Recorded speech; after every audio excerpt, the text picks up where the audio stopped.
Salam, hər vaxtınız xeyir olsun. Avtoidman verilişinin izləyiciləri və avtomobil həvəskarları. Bugün mən Aqil Cəbiyev, Ford Klub servisinin əməkdaşı olaraq sizlərə avtomobildə yaranan yağ problemlərindən danışmaq istəyirəm. Mühərriklərdə yağ azalması. Bugünkü verilişimizin mövzusu budur. Mühərriklərdə nə zaman yağ azalması baş verir? Bildiyiniz kimi biz Ford avtomobillərinə baxdığımız üçün məlumat verəndə də əsasən Ford avtomobillərinə məlumat veririk, amma verdiyimiz məlumatlar digər avtomobillərdə şamil oluna bilər. Hal-hazırda mən məlumat vermək istəyirəm Ford Fusion 1.5 və 2 mühərriklərdə yaranan yağ azalması və onların səbəblərindən. Bəzən qeyd olunur, bəzi servislərdən də yanımıza gəlir ki, bizə müraciət edirlər ki, bu mühərrik yağ yeyir və mühərrikdə yağ yemə problemi yaranıb. Əsasən mən qeyd etmək istəyirəm ki, 1.5 və 2 mühərrik, 1.6 mühərriklərdə yağ yemə problemi olmur. Yəni bunlarda mühərrik içdən yağ yemə problemi ilə rastlaşmamışıq. Olur. Bəzən istisnalar təşkil edir.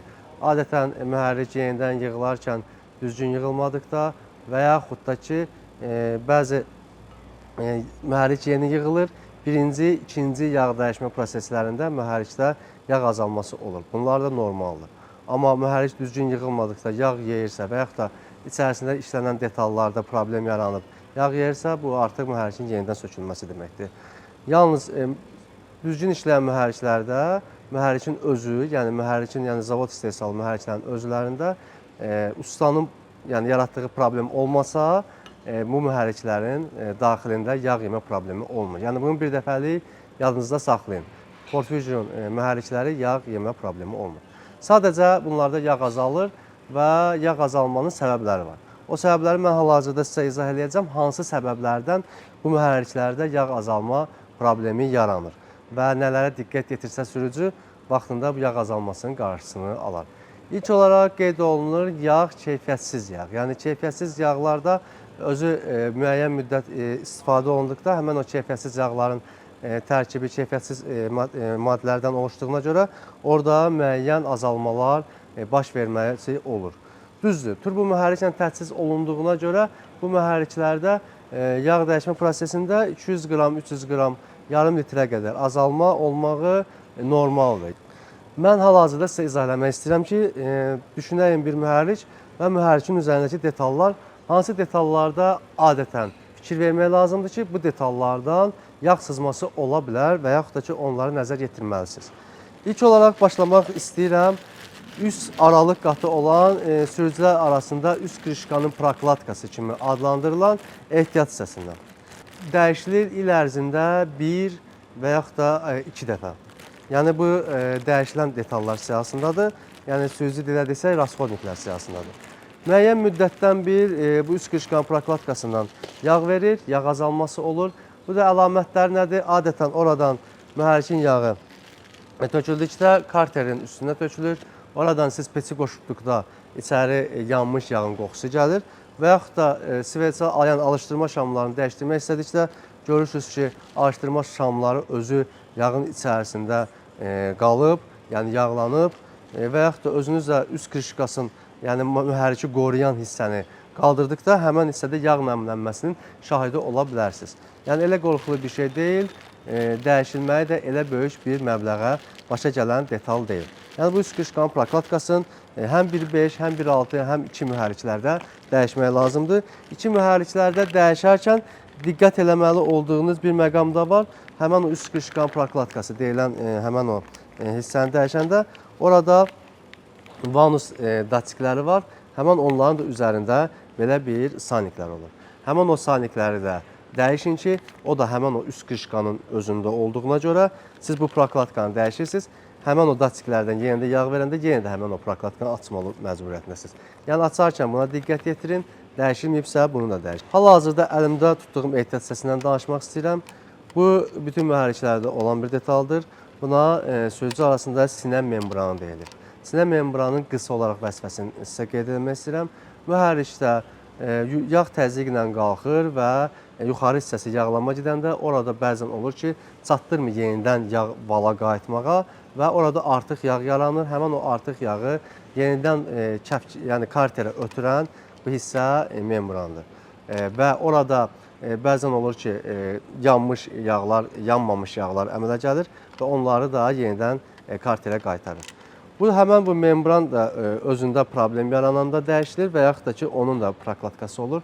Onda problem yarananda ətrafa yağ sızması verir və yaxud da ki, membran özünün içərisində problem yarananda həmən o yağı yenidən karterə qaytara bilmədiyi üçün kənara, yəni kənara sıçradır və kənara sıçratdığına görə də mühərrikdə görürsünüz ki, yağ azalması var və müşahidə olunur ki, həmən bu sinə membranı kimi adlandırılan hissədə olan membranda olur. Adətən 1.6 mühərriklərdə sinə membranı sıradan çıxanda tüstü şəklində də özünü göstərir. Bəzən elə bilirlər ki, turbosunda problem var, amma yaxınlaşdıqda görür ki, sinə membranı özündədir. Bu olur, sinə membranı nəyə görə deyilir? Bu olur blok hissədə. Bundan əlavə, bir qeyd edim, hansı ki, üst krışkanın prokladkasını dəyişdik. Həmən o üst krışka hissəsində də membran var. Həm orada, həm köməkçi membrandır, həm də əsas membran sinə membranı. Buna diqqət yetirmək lazımdır. Əgər sizdə maşında kəskin yağ azalması varsa. Bundan əlavə salnikləri qeyd etmək istəyirəm. Üst krışkadan əlavə 2 ədəd raspidval salniki, dirsəkli valon salniklərdir. Raspidval salnikləri dəyişdirəndə orada mühərrikin iç remeni sökülür, vanslar sökülür və həmən hissədə olan bu raspidval salnikləri dəyişilir. Düzdür, bu üst krışka prokladkası kimi ucuz məbləğə başa gəlmir. Ondan biraz əziyyəti çox olduğuna görə onun zəhmət haqqısı daha çoxdur. Salnik qiymətləri isə 20-30 manat aralığında dəyişən qiymətlərdir. Bundan əlavə qabaq salnik də var. Həmən bu qabaq salnikdən də gibridlərdə 1.5 mühərrik, 2 mühərrik, 1.6 mühərriklərdə yağ axıtması olur. Hal-hazırda göstərəcəm sizə arxa salnik. Arxa salnik mühərriklə sürətlər qutusunun arasında olan bir hissədir. Bu salnikin yağ axıtmağı əslində böyük bir məbləğə gələn hissədir. Yəni salnik özü 80-50 civarında olmasına baxmayaraq, onun dəyişdirilməsi üçün sürətlər qutusu yerə düşməlidir və həmən o salnikdə dəyişdirilməlidir. Ona görə onun zəhmət haqqısı çoxdur. Amma sizə bir qeyd eləmək istəyirəm bir məqamı. Hansı məqam ki, bəzən həmən o arxa salnikdən şübhələnirlər və nəticədə düşünürlər ki, arxa salnikdən yağ axıdır, servislərdə o diaqnoz qoyulur. Amma biz müşahidə edirik çox zaman ki, əslində həmən o arxa salnikdən yağ gəlmir. Çünki bu mühərriklərdə bu hala çox az rast gəlinir. O hallarda rast gəlinir ki, sürətlər qutusunda iş görərkən və yaxud da mühərrikdə iş görərkən arxa salnik çıxarılır, düzgün yerinə qoyulmayanda və yaxud da keyfiyyətsiz qoyulanda o hallara rast gəlmək mümkündür. Bəzən olur ki, arxa salnikin də özünün vaxtı çatır, yetişmiş olur.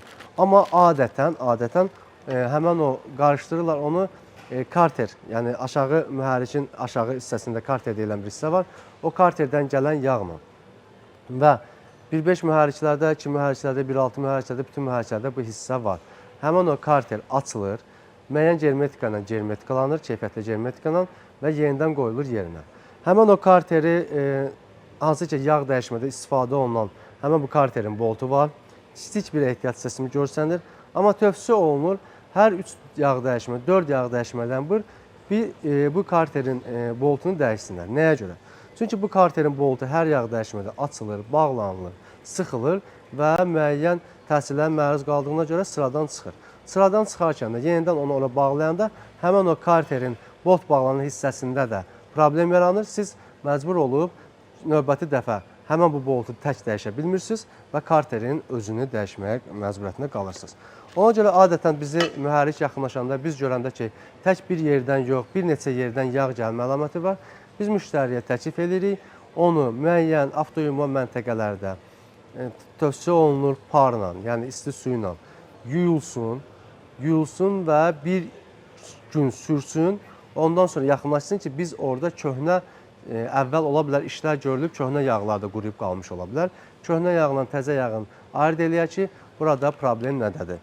Adətən də bu karter problemi olanda, karterdən yağ gələndə biz onu tövsiyə edirik ki, geçsin altını yuduzdursun. Çünki arxa salnikdən yağ gəlib gəlməməyini ilk olaraq, yəni bir dəfəyə o diaqnozu qoymaq da çətin məsələ. Ona görə ilk olaraq biz karteri müşahidə edirik ki, karterin özündə yağ problemi yoxdursa, sonunda bu arxa salnikin dəyişilməsi ilə nəticələnə bilər. Və bundan əlavə göstərmək istəyirəm, yağ kitabçası da hal-hazırda əlimdə. Yağ kitabçasının üzərinə yağ filtri bağlanır. Müəyyən yerlərdə yağ filtri bağlanarkən keyfiyyətli yağ filtrindən istifadə olunmayanda və yaxud da düzgün bağlanmayanda həmin bunun gördüyünüz bu hissəsində sanik kimi bir hissəsi var. O sıradan çıxır və yaxud da ki, yağ filtrinin özünün həmin hissəsi düzgün oturmur. Oradan da yağ sızması və yağ axıntısı ola bilər. Bu da təbii ki, mühərrikdə yağ azalmasının göstəricilərindən biridir. Bundan əlavə təhlükəli olan bir hissəni göstərmək istəyirəm ki, buradan yağ gəlməyi heç arzu olunan deyil. Bu əlimdə göstərdiyim hissə turbodur. Turbonun özünün müəyyən trubkaları var, hansı ki şlankları var. O şlanklar da müəyyən müddətdən bir keyfiyyətini itirdikcə oradan yağ vermə halları olur. Amma bəzən olur ki, həmən o şlankların özündən yox, turbonun özünün orta hissəsindən yağ verir. Bu o deməkdir ki, artıq turbo açılmalıdır və içərisində kartridж kimi adlandırılan hissəyə baxılmalıdır.